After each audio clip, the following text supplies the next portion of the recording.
It's Ellen here again to talk about your pleasure incorporated into daily living. So, I want to ask you, where is the most exciting place besides your bedroom that you have ever made love? It's kind of a good question to ask yourself. That you don't have to answer it for me, of course, but it's a good idea to remember that the relationship, the intimate relationship, is exciting because of the imagination that we put into it. Initially, the feelings of touch and smell and taste for a brand new relationship, they're exciting all by themselves. But if you're with someone for years, sometimes that kind of excitement starts to wane, and you really want to put a little bit of imagination into making love. Now, some people just like being in the bedroom and they pretty much do the same position all the time because that's all they know, or because their religion thinks that anything other than missionary position is sinful or dirty. I don't get it, but okay. But there are so many other places that can be really, really exciting to make love. Now, I personally have experienced quite a bit of fun in the great outdoors. One of my favorite memories was on the deck of a ship. It was about 2, 3 o'clock in the morning. Everybody around us was sleeping, and we were getting frisky right in the middle of it. They all stayed sleeping, and if they didn't, nobody said anything. That was really exciting. And I think what made it particularly exciting was the fact that anybody could have awakened any second and caught us. So that adds a little extra thrill to the situation. Then there was another time on a beach. It was in an alcove, and nobody could see us from the beach. But if you were in a boat, you could definitely see what was going on. That was kind of fun too. When it comes to the beach, you really need to be prepared, though. Very fortunately for us, it was stone that we were on. But if you're going to be on a real beach, you've got to make sure that there's some kind of cloth or something underneath you, because sand can be very, very uncomfortable for both of you. All right. Another fun time was actually in an elevator. I know that sounds kind of crazy, but I'll be completely forthcoming. It was on a weekend, so most of the people that worked there were not there. And so to take this service elevator up 24 flights was kind of a fun and exciting thing to do. I was working at that time, and I was going up the elevator to start my tour. And my friend joined me, and we had so much fun on the way up and then again on the way up later on. So, really, it's just about the idea of enjoying the great outdoors. It's funny because centuries ago, that's where people had sex. They had sex in the great outdoors. And they didn't think twice about it. It wasn't shameful. It wasn't dirty. It wasn't wrong. And then something happened along the line. I'm usually blaming religion, but yeah, I think that's really the root cause of our inhibition to enjoy the great outdoors. So much so that they've actually made laws about it, so that if you get caught, you could get in trouble. Now, if you're both consenting adults, mostly that trouble is a slap on the wrist and don't do it again. But still, in all, the chance of getting caught and the thrill that precedes it is extremely exciting. I've said this before and I'll say it again. Orgasm starts in your mind.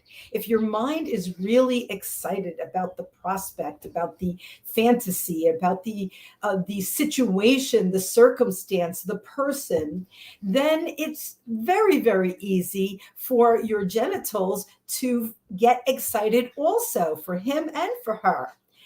But if sex becomes a routine, you could be the most proficient lovers in the world. And if it's the same thing on the same day, in the same way, every single time, it becomes boring. And what a sin that is. Considering we have erogenous zones from the top of our head to the soles of our feet, considering that we are humans with a phenomenal imagination, if given permission. We have to give ourselves permission to have fun. But once we get this permission and we give it to ourselves and to each other, it can be one of the most exciting and fun things. Now, I'm not suggesting that you go out and get yourself in trouble, okay? I'm just suggesting that there are opportunities that will present themselves to you and your lover. And if you have the cojones to try it out sometime, it can really be one of the most exciting things that you can do, because it doesn't have to last a long time, but because of all the excitement that builds up before it, it's going to be probably very, very easy to have an orgasm. The flame of passion that we have for each other in the beginning of a relationship is because of its newness. And so you really don't need a whole lot of extras. But after you're with someone, you have to keep adding fuel to the fire. Fire does not run on nothing. It needs fuel.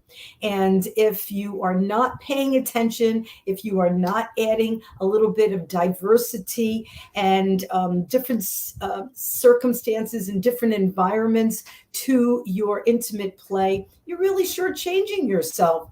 The bedroom is one place that's fun. The shower is also, it might not be in the great outdoors, but it is definitely another fun place to get froggy or having fun because of the different sensations that your body is feeling. The beach, I mentioned. Have you ever gone camping? Have you ever climbed to the top of a mountain? I have. And, there was nobody up there except us. And so we could frolic and play and enjoy ourselves. And it was just liberating. It was absolutely liberating. Did we hurt anyone? No. Were we doing this in front of children? No. Were we doing anything kinky with anybody other than our beloved? No. We were enjoying each other. We were letting our imagination go wild. We were enjoying the sun on our faces and the grass underneath us. And it was glorious. So I just want to tell you that there's lots of different places. And one of the most famous places is in the lavatory of an airplane.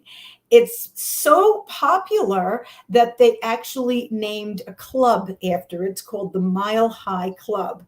And so the Mile High Club is when two people visit the lavatory on a plane while it's flying at the same time and get frisky in the bathroom.